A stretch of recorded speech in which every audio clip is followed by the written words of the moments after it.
2022년도 6월 9일 날 치른 고등학교 2학년 전국연합 모의고사 문학 부분만 수업을 한번 해볼게. 이 고전 시가 파트하고 고전 수필이 복합 지문으로 그렇게 해서 갈래 복합으로 그렇게 출제된 건데요. 여기서 유명한 작품이 이세계 부병루라는 글의 종류가 뭐지? 한시입니다. 그래서 한 줄에 5글자씩 있고 8줄이 있죠. 이거를 5글자가 있고 그래서 활용이 있는 오은율시라고 해요. 자, 그 다음에 부병루는 보니까 이제 공간적 배경이죠. 그럼 이색이 누구냐 이거죠.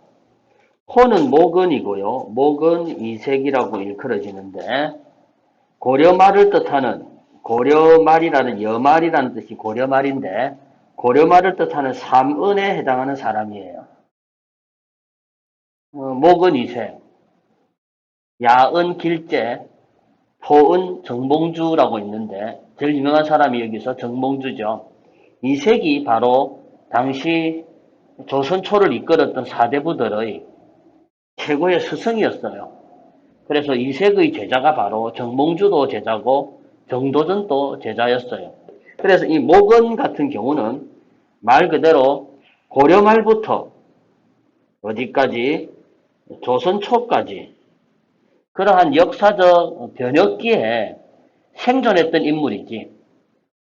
이 고려의 멸망도 보았고 조선조에 적극적으로 가담한 사람도 아니었거든요. 그의 절친한 그의 애제자 정몽주가 결국 선주교에서 결국 죽잖아요. 그죠? 자, 그러한 시대적 격변기라고 생각하고 이 작품을 이해하면은 훨씬 좀 더 이해가 될 겁니다.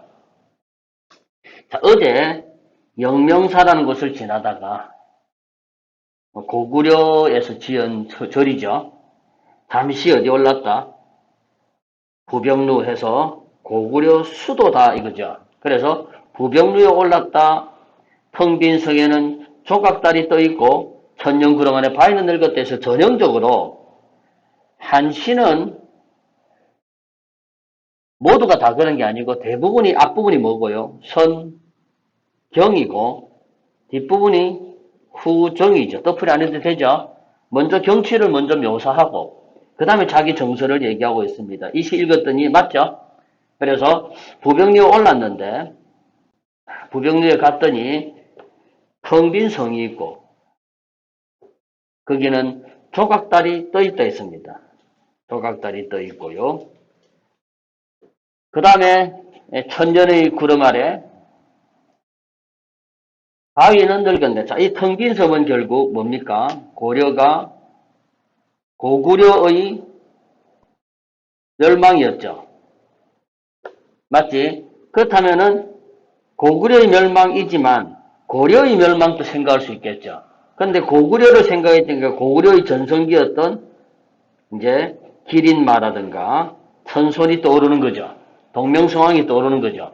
그렇다 마찬가지입니다. 이 기린마와 천손이 떠올랐던 이유는 고려에도 왜 이러한 사람이 없을까라는 그런 안타까움을 얘기하고 있다 정도로 이해하면 되죠. 여기까지 되었죠. 그 다음에 텅빈석에는 조각달이 떠 있고요. 천년의 구름 아래, 천년의 구름이네요. 이거는 변하지 않는 자연이죠. 천년이 동안 흘러가는 속에서 바위는 늙었다 이거죠. 자, 여기서 이 삼행과 사행은 역사가 이제 뭐다? 단절되었고, 그래서 안타깝고, 그 다음 뭔가 무상하다. 무상하다는 것은 더덥다는 얘기거든요. 그래서 무상함에 대한 그런 얘기가 드러나죠. 참 더덥다. 그게 감각으로는 시각적으로 표현되었던 거죠. 시험 나올 만한 거 지금 보고 있습니다. 학교 시험에는 이런 감각 이런 거, 표현법 이런 것들 많이 나오니까. 기린마는 떠난 뒤에 돌아오지 않으니 천소는 지금 어느 곳에서 논이는가? 여기서는 서리법이 보이겠죠. 돌다리에 기대어 길게 휘파람이라는 요거는 물론 감각은 청각인데요. 휘파람을 분호로 했을 때 이 휘파람은 화자가 갖고 있는 무상함, 그러한 덧없는 것을 효과적으로 잘 표현했겠지. 그럼에도 불구하고 산하고 강은 여전히 요 세 개는 특히 변함없는 자연의 모습이죠.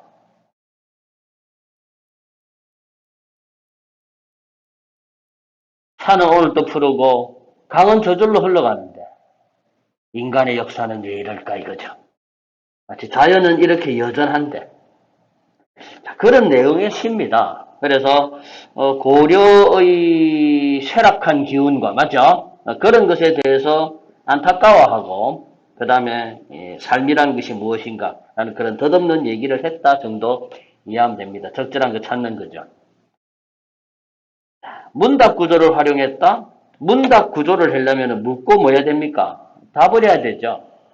그렇다면 두 가지가 있습니다. 직접적인 문답 구조는 화자가 있고 청자의 답이 나와야 되죠.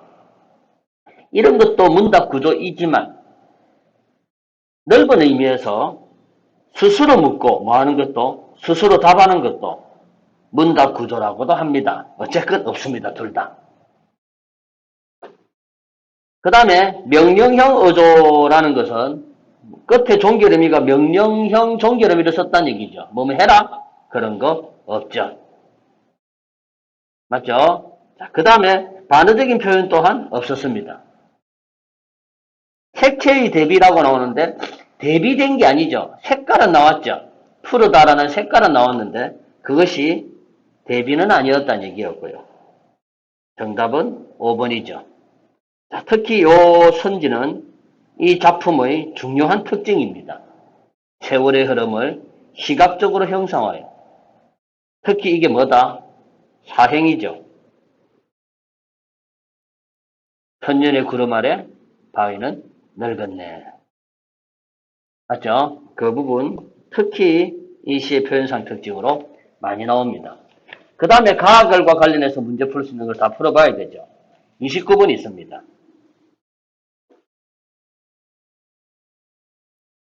자, 물론 이 보기를 읽고 가학을 읽는 게 좋아요. 부병루는 자연과 인간사를 대비하는 퇴락한 공간이다. 역사적 전환기를 맞는 화자가 맞죠? 이색이 역사의 유한함에 대해서 무상감을 느끼는 장소다 이랬네요. 1번 갑시다. 가을의 텅 빈 성에서 인간 역사의 유한함을 느낀 화자는 구름과 바위를 보며 그럴 수 있죠. 2번 옵니다. 돌다리에서 휘파를 부는 화자는 역사적 전환기의 지식인인 천손을 떠오르며 쓸쓸했기 때문이 아니고 자 이게 왜 틀렸습니까? 보세요. 돌다리에서 휘파를 부는 화자는 맞죠. 쓸쓸함은 느끼는 거 맞죠. 이것만 보고 맞다 하면 안 됩니다. 어느 부분이 틀렸습니까? 역사적 자 요거하고 요것이 같다라고 돼 있지. 여기서는. 아니죠. 정답 2번이네요.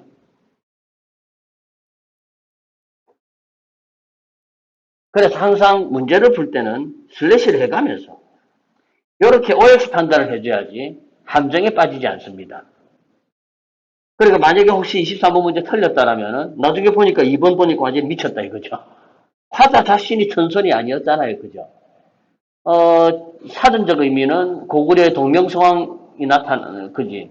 그리고 문맥적 의미는 고려말을 구원할 만한 어떤 영웅의 출석, 그런 탄생. 그런 것들로 이해되는데 그게 없다. 그래서 쓸쓸하다. 이렇게 이해되는 거잖아요. 그죠? 그 다음에 선지 3번.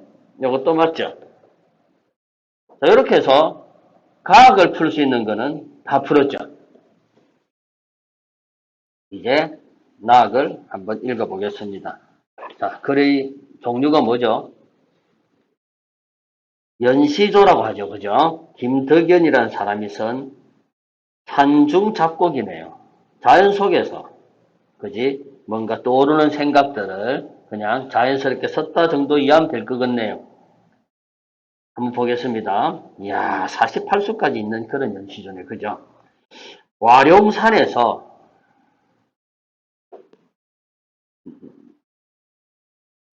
내려진 그 아래쪽에, 와룡산 아래턱 쪽에 반무당이라고 연못입니다. 그죠? 연못을 새로 연희의 주체는 누구죠?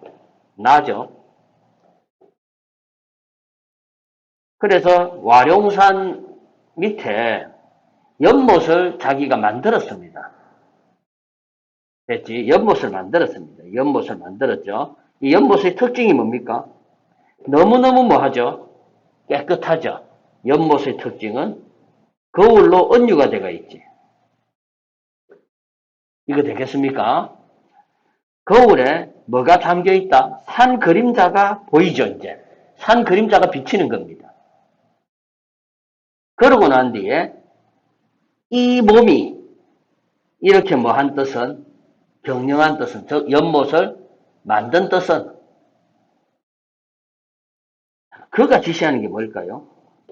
바로 이행이었겠지. 바로 중장부이었을 겁니다. 정말로 아름다운 경치죠. 맞지? 그래서 그것을 보려고 연못을 이렇게 만들었다는 얘기죠. 자연 속에서. 티끌없는 거울에 산 그림자가 잠겨있는 모습을 보려고 얘는 이곳에서 이것을 만들었다. 이 정도 이해하면 되겠죠? 그 다음에 흔히 우리가 옛날 문학작품들 나오면, 시가작품 나오면 상투적으로 나오는 거죠. 무릉도원이라고 이건 이상적 공간 아닙니까? 그죠? 이상향이 있다 하여 옛날에 들어봤는데 아직까지 한 번도 못 봤다는 얘기죠. 무릉도원은 도연명의 도화원기에 나오는 얘기인데 어쨌건 못 봤는데 이야 이 붉은 노을이 온 골짜기에 가득해졌습니다. 끝내주겠네요. 그죠? 산이 있고 붉은색의 노을이 그지 있습니다. 아주 멋지겠네. 아! 이 진짓 거기로다. 이것이 진짜 뭐다? 거기가 뭘까요? 도원이겠지. 거기로다 하니까 영탄이죠. 무릉이 있으니까. 그렇다면은 이 몸은 또 누구냐 이거지. 어떠하냐. 이 몸은 바로 여기 사는 누구다? 무릉인이 바로 내다 이거죠. 아주 기분 좋아합니다. 그죠? 자기가 사는 곳을 무릉도원이라고 착각하네. 내 빈천을, 내 가난을 싫다고 해서 마음대로 보내려 합니다. 그런데 그렇게 한들 내 빈천이 누구에게 갈 것이며 남의 부귀를 오라고 한들 이런 것들은 전부 다 추상적인 관념들이죠. 이 추상적인 관념들을 뭐처럼 구체적으로 형상화하고 있는 거 맞지? 관념들을 보낼 수 없잖아요.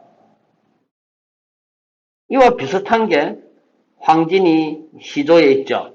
동짓달 기나긴 밤에 한 허리를 잘라내어라는 부분이 있죠. 맞죠? 발상 표현이 유사한 거예요. 이런 문제 괜찮죠? 한편 초장과 중장이 서로 뭐 되어 있습니까? 대꾸대가 있고 대조대가 있죠. 대꾸 쪽이 아마 더 많이 나오겠죠? 그지? 자, 그래서 빈천과 부기는 이 말은 뭡니까? 운명이란 얘기겠죠. 맞지? 그 운명에 순응한다. 따라서 20수의 핵심은 바로 요 단어지요. 분수라는 얘기겠지. 보내지도 말고 청하지도 말고 내 생긴 대로 그렇게 살겠다라는 얘기죠. 운명에 순응하는 안분지족의 그런 모습이 나온다는 얘기죠. 화살은 지금 뭐다? 빈천이죠. 부기가 아니고. 그 다음 또 봅니다. 집은 뭐밖에 없는데 풀로 엮은 집이죠. 그냥 초가집 정도로 이해하면 되겠네. 몇 칸짜리입니까? 원룸이죠. 그치? 한 칸짜리 초옥에. 와, 무슨 살림살이가 이렇게 많나 이거지. 자, 요거 이해했죠? 많구나 하니까 영탄은 맞습니다. 그런데 한번 보세요. 이거 표현법이 뭘까? 야, 살림살이가 많답니다. 나하고, 책하고, 벼루하고, 붓이죠. 그렇다면은, 반어지? 이거 있잖아. 책, 벼루, 붓. 살림살이 많은 게 아니지, 한 칸 속에. 그렇다면 이 반어는 비극성을 강조한 것이 아니라, 이것만으로 지는 만족한다는 얘기죠. 맞죠? 그래서 이 초과, 이 초가집과 이 세간을 가지고 아니 즐기고 어찌하리라는 설이 나왔죠. 그죠? 이건 즐길 수밖에 없는 거죠. 그러니까 되겠죠.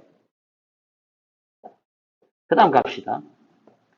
어와 번임내야 모두 전부 다 오니까 모두 죄, 올, 전부 오시니 이 산 정자에 있는 이 늙은이 이게 화자 자신이겠지. 오늘날이 더 즐겁다. 와, 친구들이 막 찾아오는 모양이네. 그죠? 비록 뭐다? 인심노흑하나. 됐죠? 자주자주 오란 얘기죠. 그래서 벗들과 함께 이곳에서 참 즐겁게 놀고 싶다. 나는 그러한 1수부터 48수까지 그냥 어떤 유기적 연관성 없이 그냥 닥치는 대로 썼죠. 어쨌거나 전체 주제는 대체로 자연 속에서 파묻혀서 즐겁게 논다. 이 정도 이해하면 되겠죠. 자, 나학을 관련 문제를 한번 풀어봅시다.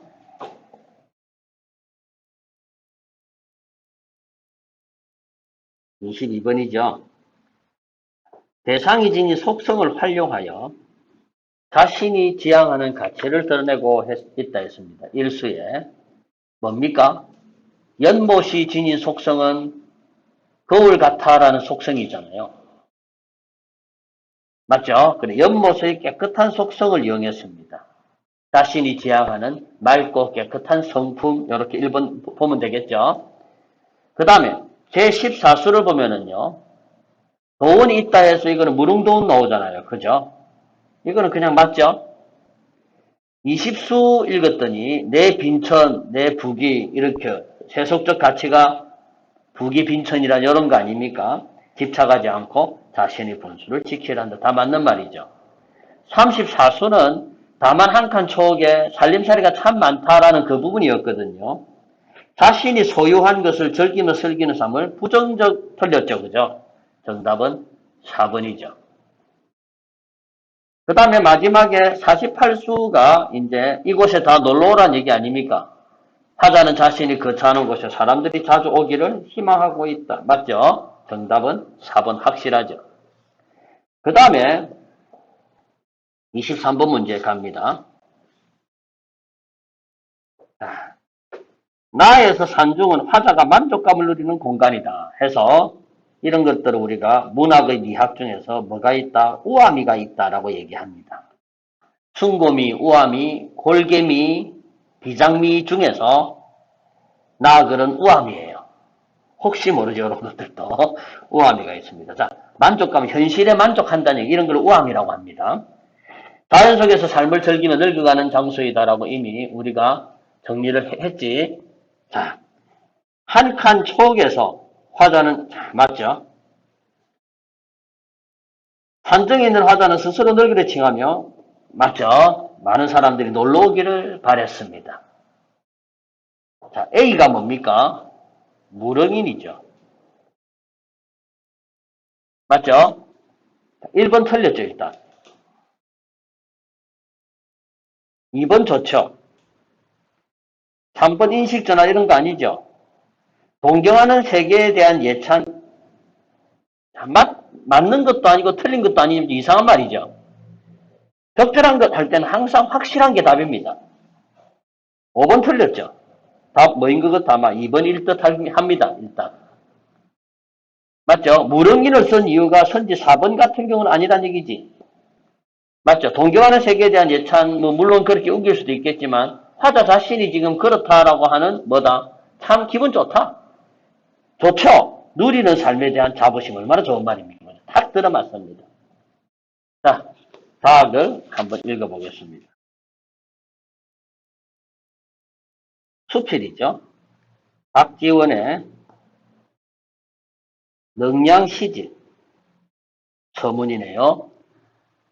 박지원이 능량시집을 쓴 자기의 사촌동생인가 아마 그럴 겁니다. 동생의 서문을 써준 거죠. 박지원은 알다시피 무슨 사상가입니까? 실학사상가죠. 중요합니다. 이 작품을 읽어가는 데 있어서 중요한데 실사 구시학의 준말이었지. 이것의 특징은 고정불변한 것이 없고요.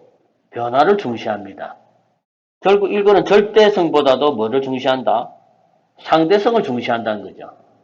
그 다음에 모든 만물을 뭐하게 본다? 균등하다라고 보는 그런 시각이에요. 제가 이거를 먼저 설명하는 이유가 아마 작품을 읽은 애들은 다 알 겁니다. 이 작품을 읽으면서 뭐가 떠오르면 좋은가 하면은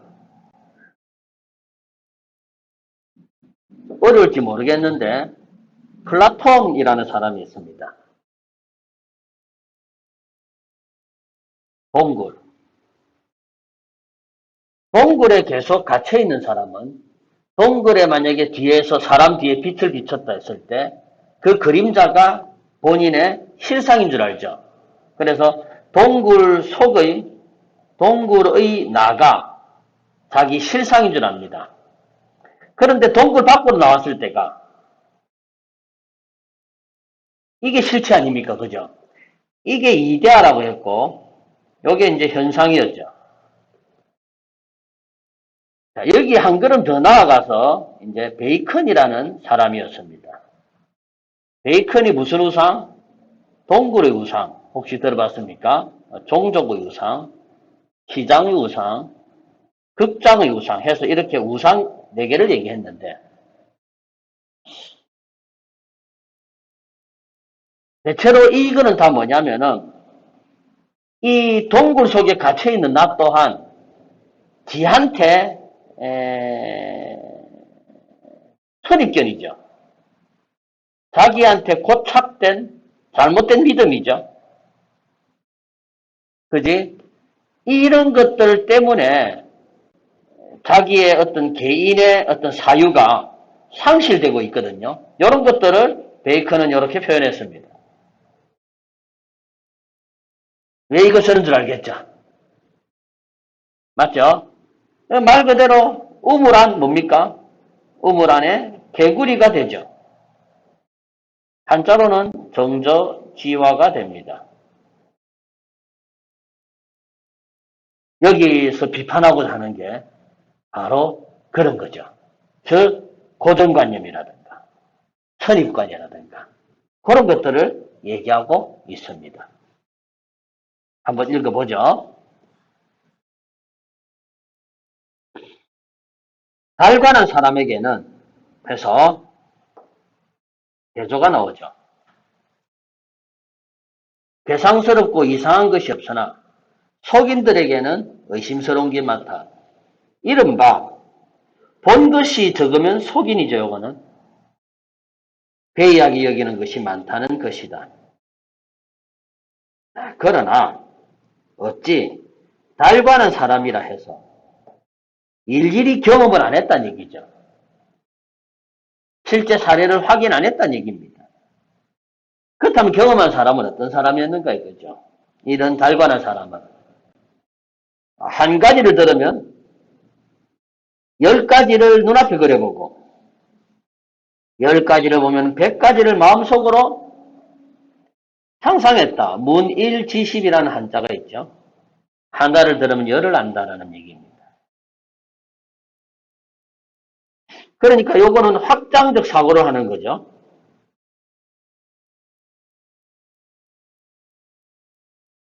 상당히 지혜롭죠. 효율적인 사고고 마치 확장적 사고를 합니다. 효율적이고 확장적인 그런 사고를 하는 달관한 사람이죠. 천만 가지 계기한 것들은 어디에 있는 거고 사물에 잠시 붙은 것이고 자기 자신과는 아무런 상관없는 것이다. 누가? 달관한 사람들에게. 따라서 이러한 달관한 사람들은 항상 마음이 뭐다? 한가롭고 여유가 있고 사물을 맞이했을 때 무궁무진하다. 이 말 좋은 말이죠. 즉 속인들 같은 경우는 사물을 응수함에 있어서 그 사물에 대한 고정관념으로 한쪽만 보죠. 그것만 가지고 계속 사고를 하는데 이 달관한 사람은 사물을 보고 보는 게 뭐다? 무궁무진하다. 다변, 아까 썼던 상대적 요 말이죠. 반면 본 것이 적은 자죠. 이제 본 것이 적은 자는 지한테 뭐가 있다? 해오락이라는 게 있습니다. 참 그렇죠. 화이트한 사람을 보고 그자 화이트는 좋은 거고 블랙은 전부 다 안 좋은 것이다 라고 하는 거나 제가 이 기준으로 본다면은 저는 그냥 인종이죠. 백인은 탈색 인종이고 흑인은 유색 인종이죠. 이 말 알겠죠? 자기의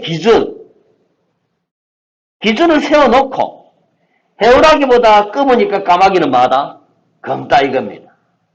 오리라는 그 기준을 세워놓고 오리 다리를 기준 세워놓고 하구의 다리가 길다라고 위태롭다고 여긴다 이거죠.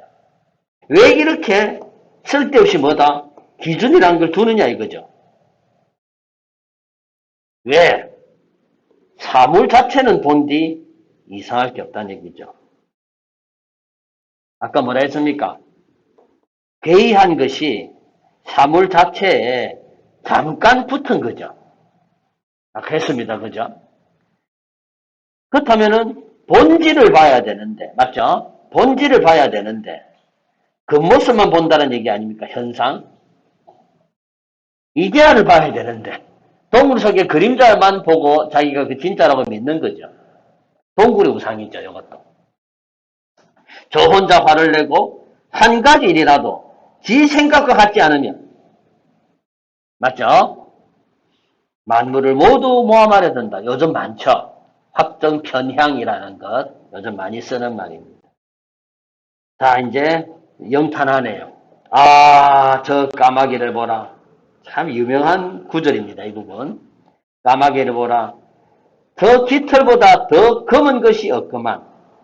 호련, 자, 이게 대상의 다양함이죠.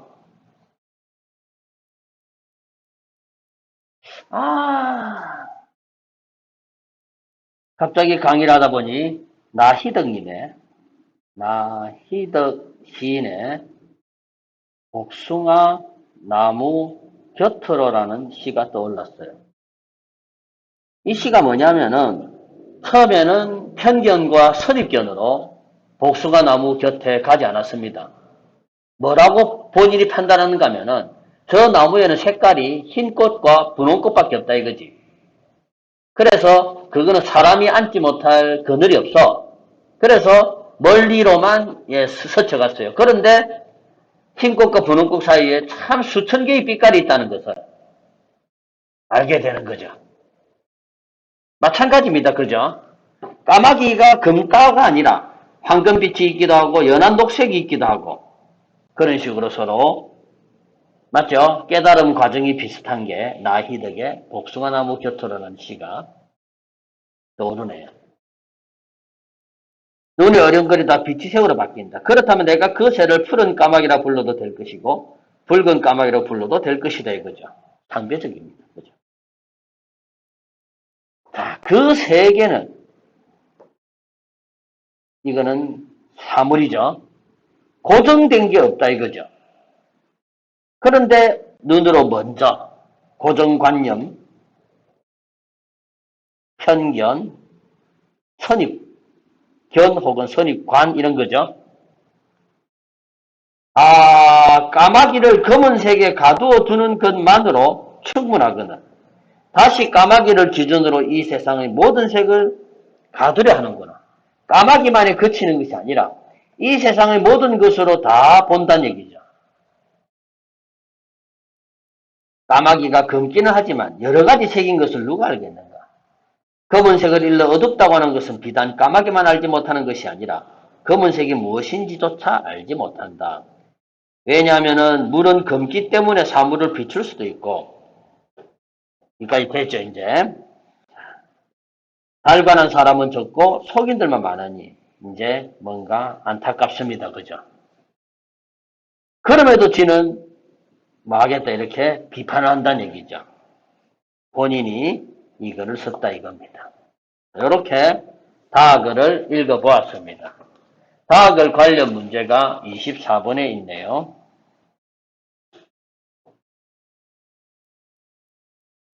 글쓴이는 이거 보기 읽고 다글 읽으면 좋습니다. 고정관념에 사로잡혀 사물의 다양한 현상을 제대로 살피지 못하는 태도를 비판하고 있다. 대상의 겉모습에 얽매이지 않고 뭐를 본질과 현상 얘기죠. 파악해야 대상의 참모습을 인식하고 있다고 본 것이다. 이를 통해 관습적인 태도에서 벗어나 이거는 관습적인 태도고 이거는 개방적이고 열린 사고란 얘기입니다.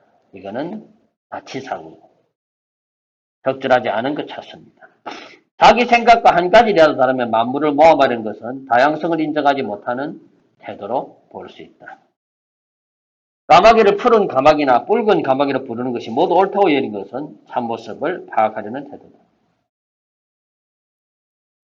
3번에서 어떤 말이 탁 걸립니까?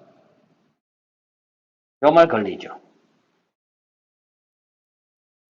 마음속으로 정했으면 이미 이것 또한 고정관념이 되죠. 정답 3번이네요. 나머지 선택지 될 겁니다. 자, B가 뭐였는가 하면은 속인이었죠. 2번 확실하네요. 그죠? 혹시 몰라서 아까 애매했던 맞죠? 기하원의 세계도 아니고 천형도 아니고 정답 2번 되겠습니다.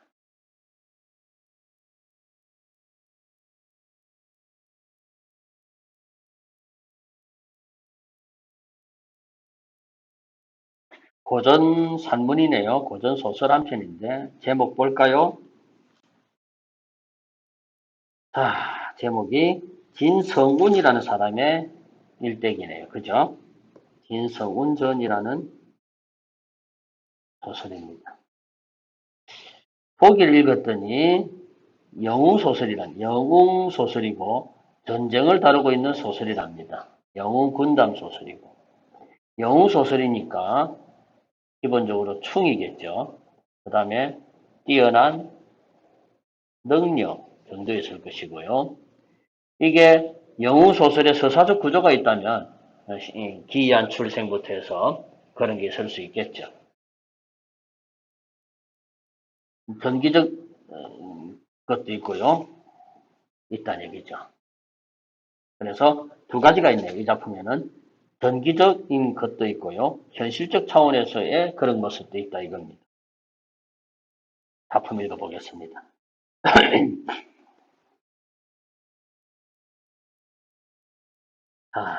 고전소설의 전형적인 특징이네요. 공간적 배경이 조선이 아니고 중국입니다. 그죠? 명나라의 진성우는 순경, 호원, 항록을 만나 연을 맺고 문무의 제주를 익힙니다. 적군이 침략하여 선자가 동관으로 피란하자 진성우는 적을 무찌르고 선자를 구하여 대원수가 됩니다. 그러나 다시 금안국 장수 중행달과 맹호원이 쳐들어와서 그래서 영웅이고 군담소설이라는 얘기죠. 그렇다면 여기서 나쁜 사람은 적군은 중행달과 맹호원이 되죠. 자, 주어에 해당하는 인물의 동그라미를 합니다. 원수가 생각하기를 중행달은 천한 명장이라 조용히 잡지 못할 것이니 이제 나는 뭘 쓰겠다 어떤 술법을 쓰겠다는 얘기죠. 그래서 무슨 요소가 나오겠다? 전기적 요소가 나오겠죠, 이제. 중행달을 잡을 때는 전기적 요소. 그리하여 밤이 깊은 후에 원수는 갑옷과 투구를 벗어놓고 초의를 입고 갈근을 쓰고 청려장을 짚고, 청려장은 지팡이죠. 흡사모처럼 초월한 어떤 신선처럼 가네요. 이때 중행달이 잠이 깊어 들어있는 것을 보고는 그 곁에 앉아 행달을 깨웠다. 행달이 놀라 일어나자 원수가 천연히 위로하며 말했다. 자, 백화산의 신령이다라고 술법적인 얘기를 하죠. 세상을 둘러보니 중국이 어진 천자를 얻지 못하여 솔직히 사기치고 있는 거죠. 자, 해서 적을 속이는 기만술책이네요. 그죠? 이런 거를 우리가 손자병법에 따르면 이거는 기만술입니다. 세상을 둘러보니 중국이 어진 천자를 얻지 못하여 백성이 도탄에 들었다 이거지. 그래서 중국을 갈아엎어야 된다는 얘기고 당신을 천하를 평정할 인물로 정했다는 얘기입니다. 그래서 상대편을 뭐 합니까? 축혀 세우죠. 네가 하늘의 명을 받은 인물이다 이거지. 그러면서 뭘 예언하는가 하면 내일 아침에 큰 바람이 일 것이다. 그래서 배가 다 부서질 것이니 모든 배를 한데 잡아매도록 하여라 이랬습니다. 이 부분을 읽으면서 저는 벌써 뭘 떠올렸는가 하면은 삼국지에 덕벽대전을 떠올렸죠. 덕벽대전도 강에 묶여있던 조조의 배들이 화공을 통해서 다 붙었잖아요. 그죠? 배가 한 대 묶여있기 때문이었죠. 아니나 다를까 나중에 화공을 쓰더라고. 했더니 전형적인 매직쇼였죠. 이제 전기적 요소가 여기서 확실히 드러났습니다. 이에 중행달이 크게 기뻐하며 자 중행달 주어에 해당하는 인물이네요. 그죠? 중행달이 크게 기뻐하며 말하기를 귀신이 나를 도우니 무슨 염려 있겠는가 하면서 아주 자만심이 극에 달합니다. 이제 결국 이루었죠. 여기까지가 작은 장면 하나 정도 보면 되겠죠. 원수가 본진에 들어와서 여러 장수들과 의논하기를 분명히 이들 배를 맬 것이다. 여러 장수들은 적진의 사면에서 뭘 불을 준비하고 있다가 화공을 쓰죠. 대포 한 방에 방포일성 이거는 신호겠죠 이제. 그지? 사인이고 시그널입니다. 이것이 있으면은 배에 불을 질러라 하고 순경과 항록에게 말하기를 앞부분에 우리 아까 줄거리 나왔어요. 인물.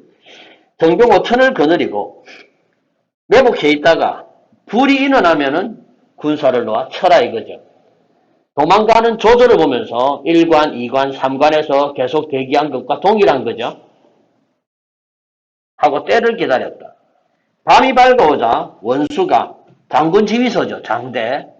높은 데입니다. 다 진영을 다 볼 수 있는 곳에서 올라 또 뭐 나옵니까? 전기적 요소가 또 나오죠. 주문을 외웠습니다. 그랬더니 난데없는 바람이 서북에서 일어나 먼지가 천지에 자욱했다. 중행달은 이제 막 옳구나 즐거워했는데 불이 불났다 이거죠. 배를 한 곳에 잡아메었으니 따로 떨어질 수도 없었고 이거는 그냥 저술자의 개입이라기보다도 설명이죠. 그냥 요거는 목소리가 드러난 게 아니고 설명 부분입니다. 그 와중에서 사면에서 순경과 항록이 군사로 급히 몰아쳤다. 북필이 함성이 천지를 진동하고 전형적인 군담 소설에서 많이 나오는 과장이죠. 이렇듯 뜻하지 못한 화를 만나다 장수와 장졸이 각각 도망하다가 밟혀 죽는 것이 헤아릴 수 없는 숫자다 이거죠. 부지기수로 만여 명이 되었다. 중행단은 어디로 도망갔다? 자, 농림산으로 도망갔네요. 여기까지 또 작은 장면 하나 끊으면 되겠죠. 원수가 이제 중행단을 무너뜨리고 성등거를 올리며 어디에 이제 원수는 동관성에 들어갔네, 다시. 모든 신하와 천자가 원수의 손을 잡고 못내 칭찬하니. 전형적인 영웅소설입니다. 영웅을 제외한 나머지는 전부 다 무능력자들이죠. 여러 충신들이 다 태평가를 부르며 천자께서도 대장수라고 외쳤다. 원수가 군사를 거느리고 천자와 더불어 이제 동관성에서 어디에 수도로 갔다는 얘기죠. 장안으로 도달하였다. 여기까지가 크게 장면 하나 끝나지죠, 이제. 이때 고전소설의 장면 전환의 상투적 표현입니다. 타설이라고도 하죠. 학설입니다. 금안국 장수, 이번엔 누구 얘기다? 이제 맹호원 얘기죠. 앞에는 중행달 얘기였거든. 중행달에 전기적 요소 있었습니다. 맹호원이 10만 대병을 거느리고 농림산으로 급하게 왔습니다. 맹호원은 이제 농림산이네요. 농림산에 누가 있었는가 하면 왕후하고 태자하고 공주라는 천자의 가족들이죠. 그 농림산에 피난 와 있는데 맹원이 나타나 둘러싸고 결국 포로로 잡혔네요. 그들이 진 속에 두고 기다리는데 중행달이 이제 대표해서 아까 농림산 아니었습니까? 농림산으로 도망간 중행달과 합류합니다. 이러한 맹회원이 천자의 가족 황후, 태자, 공주 세자매를 데려다가 군중에 두니 중행달이 말하기를 이제 가족을 인질로 잡았으니까 분명히 천자가 항복할 것이다 이거죠. 하고 동관에 들어가서 군사들이 운집하게 했는 거예요.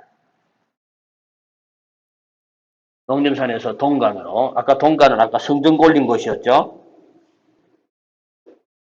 또한 성 안에 지하 감옥을 만들어서 가두고 천자 있는 곳으로 장안으로 격서를 전한 말하기를 항복해라. 안 하면 인질들을 죽이겠다 이거죠. 해서 천자가 격서를 보고 크게 근심하여 참 오늘 이 일을 어찌할까 했더니 진성훈이 대답하기를 제가 조지겠습니다 이라죠. 그래서 성훈이 경해병 100만을 거느리고 자기 인연을 맺었던 순경, 호원, 항독을 데리고 농림산에 있는 동관으로 가겠죠. 성 밖에 진을 치고 2, 3일을 대기했습니다. 근데 인마가 계속 뭐다? 계속 수비만 하는 거야. 그러다 밖으로 나오게 해야 되죠. 유인책을 해야 되죠. 성훈이 순경에게 이제 얘기합니다. 만일 저기 성문을 열면 내가 군사를 거느려 싸우다가 달아날 것이다 하면서 여기에 바로 기만책이 아니고 이번에는 무슨 책? 유인책을 쓰는 거죠. 손자병법에. 자, 하나는 기만술책, 이번 유인술책입니다. 그때 재빨리 성에 들어가서 황후와 태자와 공주 세자매를 모시고 급히 나오도록 하라. 하고 군사 대여섯 명에게 적병을 옷을 입어 진문 밖에 세우고 자, 왜 했는지는 아직은 모르죠. 그랬더니 성훈이 성이 올라와 외치기를 야! 어젯밤에 내가 이미 구해서 진문 밖에 계시게끔 했다 해서 요게 뭐처럼 보이게 했다. 이 군사 대여섯의 적병으로 옷을 입혀 진문 밖에 세우고는 군사가 좌우에서 옹이하게 했다 했으니까 이미 가족처럼 보이게 한 거죠. 눈속임입니다. 맞죠? 이거는 매직쇼는 아니죠. 현실적 차원에서의 전략 전술입니다. 중행달이 그 말을 듣고 보니까 와 진짜 있는 거야. 그래서 얘는 어리석게도 믿었죠. 그거는 아마 진성훈의 재주가 대단한 것을 이미 뼈저리게 알기 때문에 이렇게 쉽게 속아 넘어갔겠지. 그래서 아니나 다를까 이제 수비만 하다가 성문을 열고 나왔죠. 일부러 뭡니까? 도망가는 술책을 하죠. 유인책을 합니다. 이때 이제 전부 다 성문 밖으로 나갔으니까 이제 지하 감옥 가서 구할 수 있었죠. 맞죠? 그래서 장안으로 그분들을 모시고 갑니다. 항록이라는 사람이. 한편 지하 감옥에 같이 갔던 순경과 호는 조영달을 쫓아 이제 뒤에서 압박하겠지. 앞에서 성우는 도망치다가 갑자기 뒤를 돌았고 뒤에서 쫓아오던 누가 순경과 호은이 있죠. 결국 조영달은 화면 초가죠. 맞지? 이제 중영달은 같이 있습니다. 그걸 천하명장인들 이에서 어찌 벗어나겠는가라고 뭐 하고 있습니까? 여기서는 논평을 하고 있죠. 자, 그렇다면은 이에서 여기서는 뭐다? 앞뒤로 둘러싼 사면 초가죠. 그 중에 순경과 호원이 장창과 단검으로 적진 속에 들어가서 저울을 치고 죽이니 중영달이 스스로 벗어날 길이 없는 줄 알고는 이제 뭐 할 수밖에 없다. 죽을 수밖에 없다라는 얘기지. 그래서 얘는 뭐 하고 중영달은 자결하고 맹호는 항복했네요. 적군을 완전히 섬멸했습니다. 원수가 적장을 장대할래 꾸리고 죄를 물으니 성정곡과 태평가를 부르며 돌아오니 천자가 아주 좋아하더라 이거죠. 31번 항록은 순경과 함께 적진 근처에 매복해 있으라 했죠. 그래서 불을 보면은 적을 공격하였다. 1번 정답이네요. 2번은 뭐 틀렸습니까? 천자는 아니었죠. 맞지? 격서 보낸 사람은 중행달이 너 그 가족 잡아놨으니까 항복해라였죠. 순경에게 적병 옷을 입힌 것이 아니었죠. 자, 넘어갈까요? 32번. A하고 B입니다. A는 몰래 신선처럼 해가지고 그렇게 가는 김한술이죠. 속여죠. 다 속인 거는 맞는데 상대편이라고 네 편이다라고 속인 거죠. 정답이죠. 넘어갈까요? 중행달이 천자에게 항복을 종용한 것은 영웅들이 중행달을 적으로 규정한 것이다. 정운이 배에 불을 지르기 위해서 배를 묶게 한 것은 정웅이 천자의 가족이 탈출한 것처럼 속인 것은 뭐가 틀렸습니까? 이 부분은 전기성이 아니라 이거는 현실적 차원에서의 능력이었지. 정답은 뭐다? 3번 되겠네요. 그 다음에 이러지도 못하고 저러지도 못하는 상황이죠. 어디에 빠졌다? 진퇴 양난에 빠졌다. 이러지도 못하고 저러지도 못하는 그런 상황이다라는 얘기입니다. 자가당착은 딜레마, 못쓴 상황이죠. 이신점심, 서로 마음이 통하는 거죠. 같은 말이 심신, 창인, 은, 외은, 염화, 미소 이런 것들이 있습니다. 다다익선은 많을수록 뭐하다? 좋다라는 얘기고 기사회생은 겨우 죽다가 다시 살아났다라는 얘기죠. 됐습니까? 그 다음에 김애란의 노찬성과 에반이라는 현대소설입니다. 보기를 읽어보면요. 이 작품은 초등학생 찬성이 유기견을 키우면서 유기견 에반이죠. 겪는 일을 보여주는데 에반에게 친밀감과 책임감을 느끼던 찬성은 갖고 싶었던 물건이 생긴 후 보호자로서의 역할에 점차 소홀해진다. 자신의 행동에 실망감을 느끼기도 하지만 곧 이를 합리화하는 그래서 갖고 싶었던 물건 이게 휴대폰이었습니다. 그래서 자신의 행동에 실망은 합리화하는 찬성 이런 것들 한번 보면서 가도록 합시다. 그렇다면은 3인칭 전지적 작가 시점이지만 탄성의 심리 변화 쪽으로 주목해야 되니까 이 말 알겠지? 즉 전지적 작가 시점인 것 같습니다. 하지만 뭐처럼 읽어라? 일주처럼 읽어라는 얘기지. 초점 화자인 누구 중심으로? 탄성 중심으로 읽어라는 얘기지. 그러면서 이 탄성의 심리 변화 추이를 보는 게 작품의 감상 핵심이란 얘기입니다. 또 하루가 지나갔다. 개의 나이는 이미 10년이 흘렀다는 얘기죠. 사람은 2년밖에 안 갔는데. 그랬더니 결국 탄성과 에바는 어느새 서로 의지하는 존재가 됐다 이거죠. 비록 움직임이 굼뜨고 귀가 어두웠지만 이라는 걸로 미루어 보아 에바는 지금 뭡니까? 노견이죠 이제. 맞죠? 이제 나이가 늙은 나이가 된 그런 할배견이라는 얘기입니다. 탄성이 보풀하게 이 테니스 공을 멀리 던지면 공을 그냥 물어온다는 얘기죠.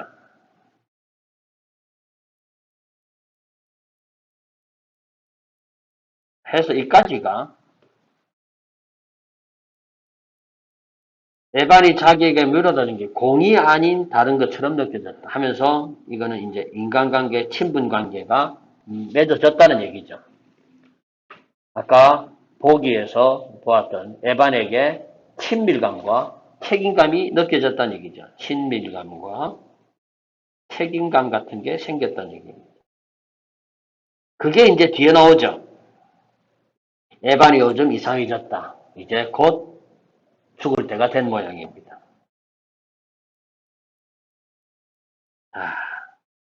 봉지안을 보았더니 은박지 사이로 통감자가 있는 거야.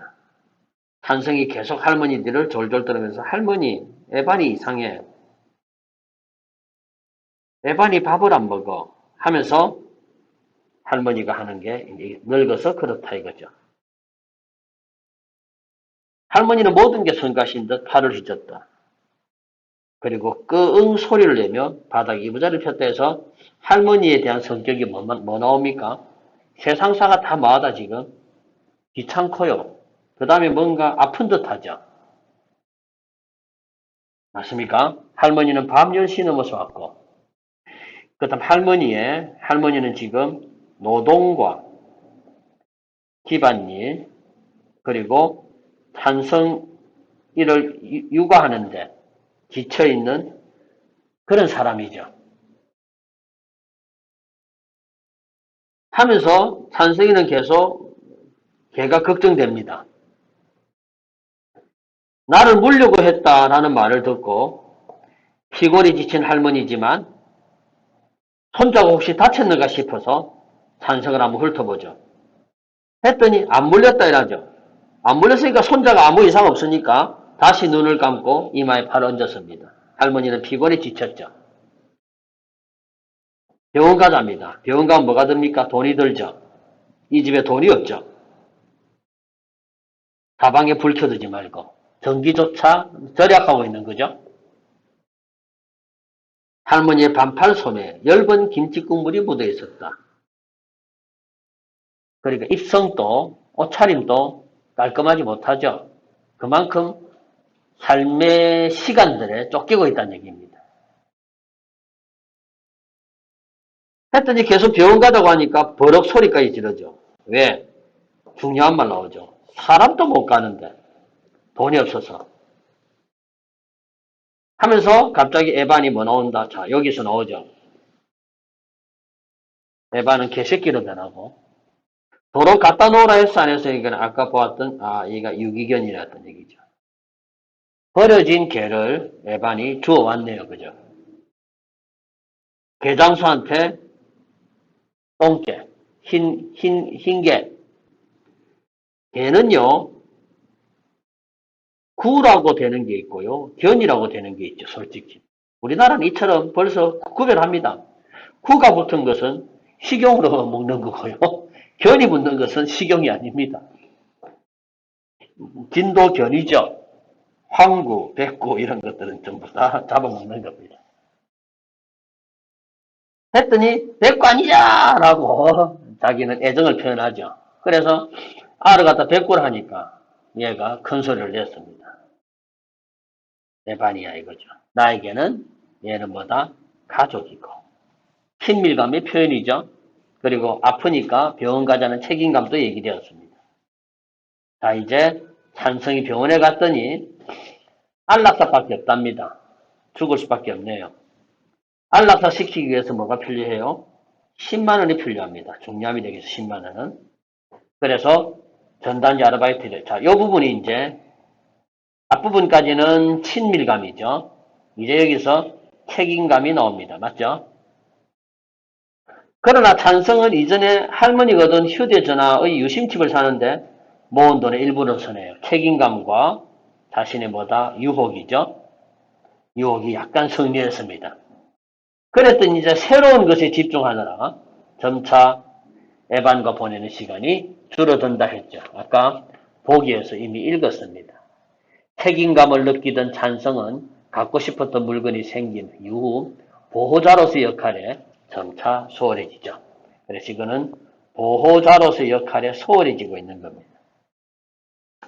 오랜 국립 끝에 찬성이 지갑에서 동물병원 명함을 꺼내들었다. 상중이라 주말까지 쉰다는 말이 생각나지만 해서 이제 안락사 시키려고 하는 거죠.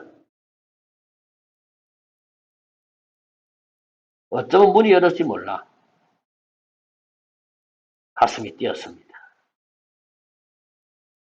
그런데 안도감을 느꼈다죠. 안 받기를 바랬던 거죠. 지금 이제 수중에 10만 3천 원이 있습니다. 뭐 할 돈입니까? 에반을 안락사 시킬 수 있는 금액이죠.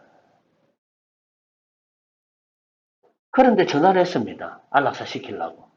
뭐인 줄 알면서도 오늘 쉬는 날이다 생각하면서. 양심이겠죠. 그런데 자, 남은 돈을 세봤더니 10만 3천 원. 병원에 데려가기에 부족하잖아요. 오늘만 지나면. 그렇다면은 오늘은 쉬는 날이니까 꼭 뒤에 뭡니까? 안락사를 시키리라라는 말이 생략되었죠. 그런데 사건 하나가 터집니다. 휴대전화가 깨짐. 액정이죠. 실금과 왼쪽 모서리 부분. 액정이 약간 깨졌죠.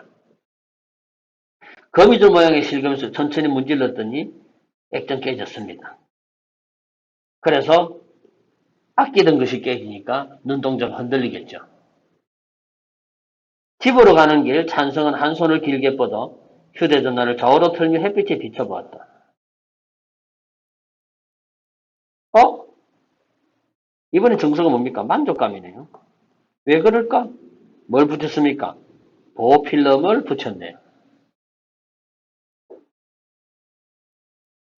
보호필름을 붙이는데 보호필름이 얼마짜리였노?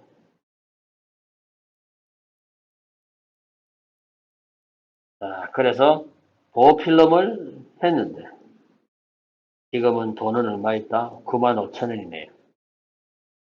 그죠? 보호필름은 8천이었던 모양입니다. 결국 아직까지 뭐가 안 됐습니까? 10만 원이 안 됐죠. 그래서 유혹에 굴복한 거죠. 아르바이트를 뭐만 더 하면은 사흘만 더 하면은 이제 또다시 10만 원 만들 수 있다는 얘기죠. 그래서 이게 아까 보기에서 나왔던 무슨 부분입니까? 합리화하는 찬성이죠. 맞죠? 자, 됐습니다. 김애란의 노찬성과 에반이고, 김애란은 교과서 과정에서 뭐가 있는가 하면은 도도한 생활이라는 소설 하나 있습니다. 고등학교 교과서에 피아노 치는 장면입니다. 도도도 이런 내용인데요. 윗글의 서술상의 특징으로 가장 적절한 것입니다. 할머니와의 대화였죠. 두 사건을 나란히 둔 적 없고요. 공간적 배경 묘사한 적 안 보이네요. 어쨌거나 시대적 상황 나온 적 없고요. 서술자는 그대로였습니다. 교체한 적 없고요. 과거와 현재를 입체적으로 본 적도 없습니다. 입체감 없었죠. 그래서 그 다음에 기억에서 미음에 대한 이해로 적절하지 않은 것입니다.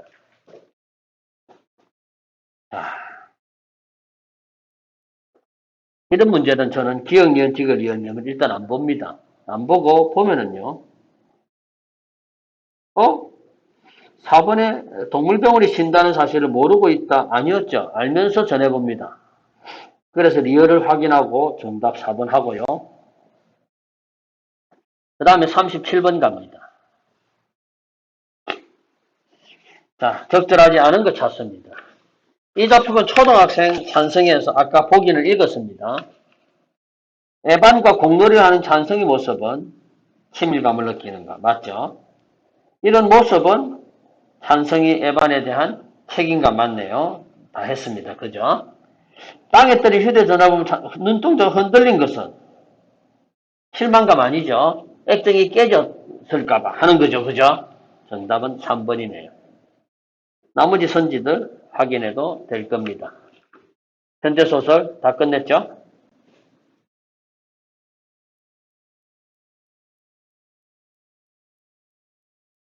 자, 유명한 시가 하나 나오네. 이상의 거울이라는 시입니다. 등상적 고교 과정의 작품 맞죠? 자, 이상의 거울이라는 시인데요. 자, 이상의 거울의 특징은 내신 과정에서 이런 작품도 잘 나옵니다. 이상은요, 여기서, 자, 초현실주의. 어디에 해당되는가 하면 모더니즘 속에 있는 겁니다. 모더니즘은 낯설게 하기. 였고요. 초현실 중에서 다다이즘이라고 띄어쓰기를 하지 않았죠. 많은 학자들이 평론이 학설이 있지만 띄어쓰기를 하지 않은 것은 화자의 불안한 심리를 시각적으로 표현한 것일 수도 있겠죠. 어쨌건 아주 낯선 일제강점기 시대의 작품입니다. 여기서 나오는 거울의 이미지 상당히 중요합니다. 거울 속에는 소리가 없어 저렇게까지 조용한 세상은 참 없을 것이요. 거울 앞에 서가지고 거울 밖에 있는 녀석이 막 외쳤더니 거울 안에 있는 녀석이 지도 입은 벌리는데 소리는 없는 거죠. 소리가 없습니다. 그래서 말귀를 못 알아듣나라고 생각하는 거죠. 그리고 손을 한번 내봤습니다. 악수는 뭐다? 화해를 하려고 청했던 거죠. 단절이고요. 화해를 하려고 청했는데 여전히 나는 왼손을 꺼냈는데 얘는 오른손을 내죠. 그렇다면 서로 이게 안 되잖아요. 그죠? 자, 이까지가 단절이죠. 거울 속의 나와 거울 밖의 나가 의사소통이 안 된다는 얘기죠. 맞습니까? 그 다음에 사연 쪽이 중요합니다.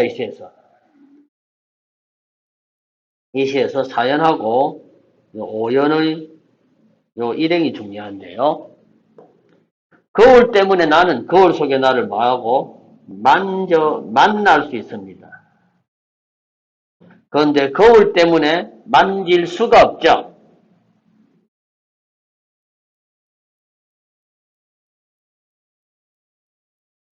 만남과 단절의 역설. 그 다음에 거울이 없습니다. 그런데 거울 속에는 늘 거울이 지가 있다는 얘기죠.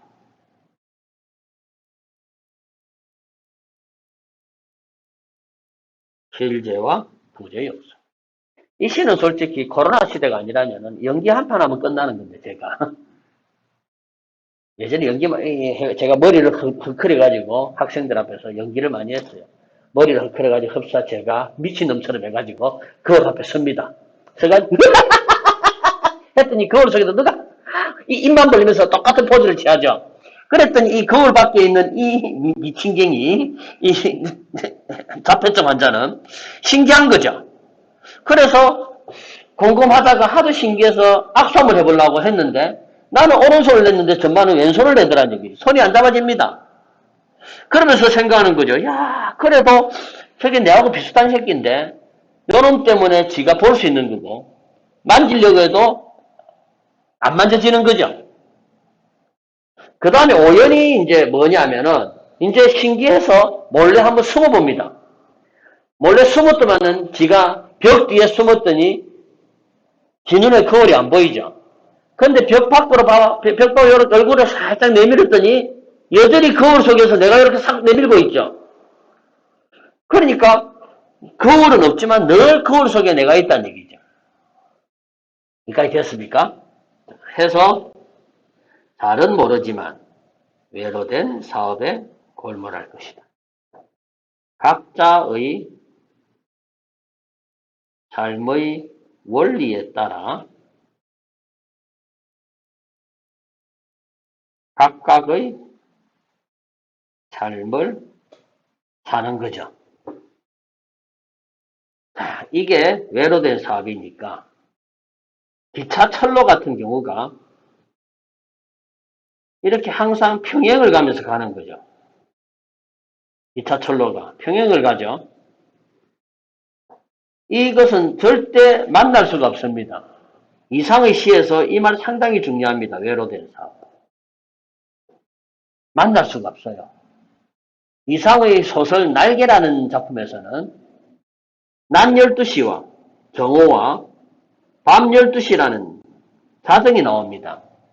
이 정오와 자정은요, 오전과 오후가 딱 두 번 만나는 거죠. 밤 12시는 아내가 자기에게 외출을 허락하고 들어와야 될 시간입니다. 그 외출을 하는 사이에 아내는 본인의 직업을 하는 거죠. 아내는 몸 파는 여인입니다. 그래서 남편에게 돈을 주고 바깥에서 놀 수 있는 자유를 준 반면 아내는 12시까지 마음껏 남편의 눈치를 보지 않고 자기를 할 수 있는 또 자유를 얻었던 거죠. 따라서 이 밤 12시는 이 오전과 오후가 아내와 남편이 만나기는 만나는데 이거는 야합이죠.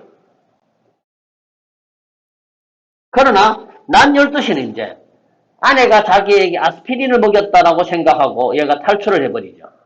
그럴 때 정오의 사이렌 소리가 울리고 미쓰비시 옥상에서 얘가 떨어지는 시간입니다. 진정한 자신을 찾는 곳이죠. 시간입니다. 이거는 합일이고 해방이 되죠.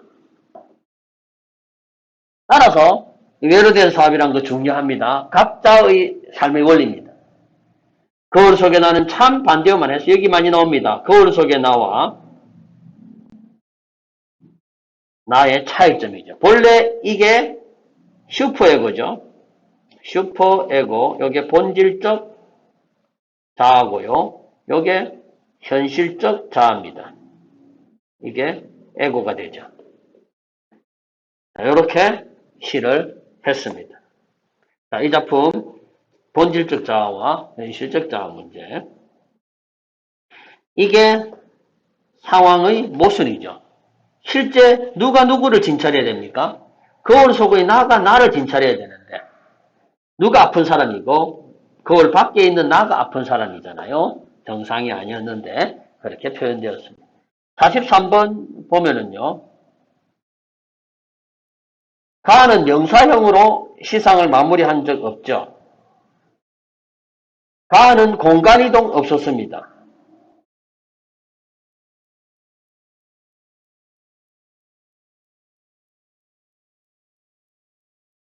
가에 음성상징 없었죠. 풀 수 있는 거 없네요. 44번 옵니다. A, 3번 왜 틀렸습니까? 소통하고 있다가 틀렸죠. 45번 못 풀죠. 자, 천냥이의 가시나무라는 시를 봅시다. 천냥이라는 시인은 이 가시나무라는 걸 가지고 진짜 오랫동안 글을 계속 썼어요. 그러면서 이렇게 한번 썼다, 이렇게 한번 쓰다가 이제 어느 식으로 가시나무라는 새가 완성되겠죠. 누가 내 속에 가시나무를 심어 놓았다. 그 위를 말벌이 날아다닌다. 몸 어딘가 쏘인 듯 아프다. 가시나무나 말벌이나 전부 다 뭐다? 아프다 하고 연결되는 거죠. 맞죠? 고통을 주는 존재네요. 그러고 난 뒤에 이 글의 제재가 삶이죠. 그죠? 생활입니다. 이것이 벌겋게 부어오르고 잉잉거린다라는 시각하고 청각으로 표현했네요. 벌겋게 부어오른다, 잉잉거린다라는 것은 본인의 삶이 그만큼 뭐다? 고통스럽다 이거죠. 그거를 은유로 표현했죠, 이제. 지독한 노동이다. 라고 은유로 표현했습니다. 이까지가 장면 1 정도 보면 되겠죠. 맞죠? 자, 그래서 얘는 놀랍니다. 몰랐단 얘기죠. 내가 정말 그랬다는 것을 몰랐다니. 이렇게 인생이 참 고통이라는 것을 몰랐단 얘기죠. 했더니 가시밭길이 진짜 뭐해졌다? 끔찍해졌다. 이렇게 또 장면 하나 끝날 수 있겠죠. 인생이 고통이었다는 것을 몰랐다. 깨닫고 나니까 너무나 뭐다? 끔찍하다 이거죠. 그래서 돌아오리라라는 뭐가 나오고요? 의지가 나오죠. 명령. 이제 뭐 한다? 이 고통에서부터 뭐 하려고? 벗어나려고 합니다. 고통을 벗어나고 싶다죠. 한 번 더 반복합니다. 돌아가지 않으리라. 그런데 중요한 말은 이거죠. 그걸 다짐을 어디서 합니까? 다짐을 가시나무에 기대서 다짐하죠. 뭔가 역설적 상황입니다. 요거 이해됐나? 이게 역설적 상황이라는 것. 왜? 가시나무를 벗어난다 해놓고 가시나무에 기대서 얘기하죠. 맞지? 그리고 영탄까지 있죠.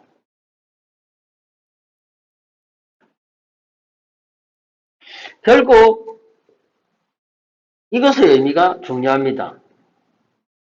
벗어나려고 하지만 결국 뭐 할 수밖에 없다? 벗어나지 못한다는 얘기죠. 그래서 아마 영탄으로 표현되었겠지. 벗어나야 되는데 여전히 가시나무에 기대 가지고 다짐하고 있는 나여 이거죠. 인생은 이 고통이다는 얘기입니다. 결국 벗어날 수가 없다는 얘기입니다. 이제 서서히 이제 현실을 자각했죠. 이게 오늘날 희망입니다. 그래서 이제 본질을 따지기 시작합니다. 가시나무는 얼마나 많은 가시를 이 부분과 이 부분이 서로 대꾸가 되죠. 가시나무는 얼마나 많은 가시를 감추고 있기 때문에 가시나무이고, 이게 가시나무의 본질이죠.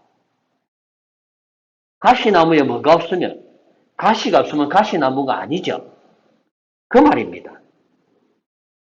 마찬가지, 나의 본질도 그렇다는 얘기죠. 그렇다면 여기서 대꾸가 대응관계죠, 여기에. 그렇다면은 가시나무하고 나하고 대응되고, 많은 나하고 많은 가시하고 대응되죠. 그렇다면 이 말은 결국,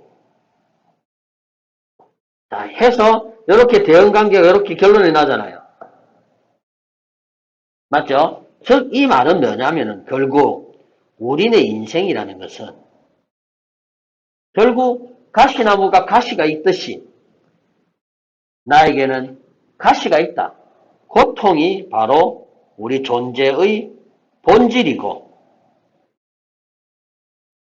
나는 그것을 이제 극복하겠다든가 벗어나려고 하는 것이 아니라 이제 이거를 담담히 뭐 하면서 수용하면서 살아야 되겠다라고 얘기하는 거죠, 지금. 이 식 이해됐나? 다시 가겠습니다.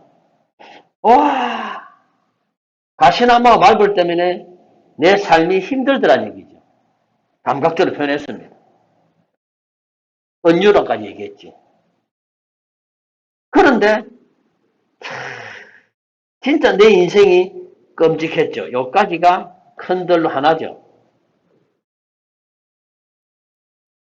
그래서 얘는 뭐합니까?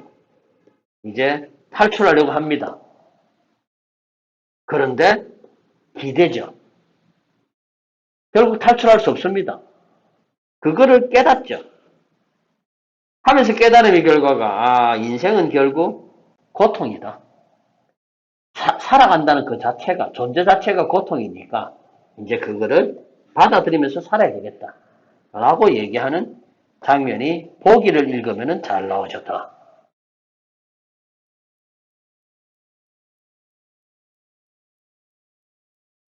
됐습니까? 보기 정답은 뭡니까? 3번이죠. 지독한 노역은 삶을 은유로 한 거잖아요. 벗어나려는 화자 행위는 다시는 안 돌아오리라죠. 다 했습니까?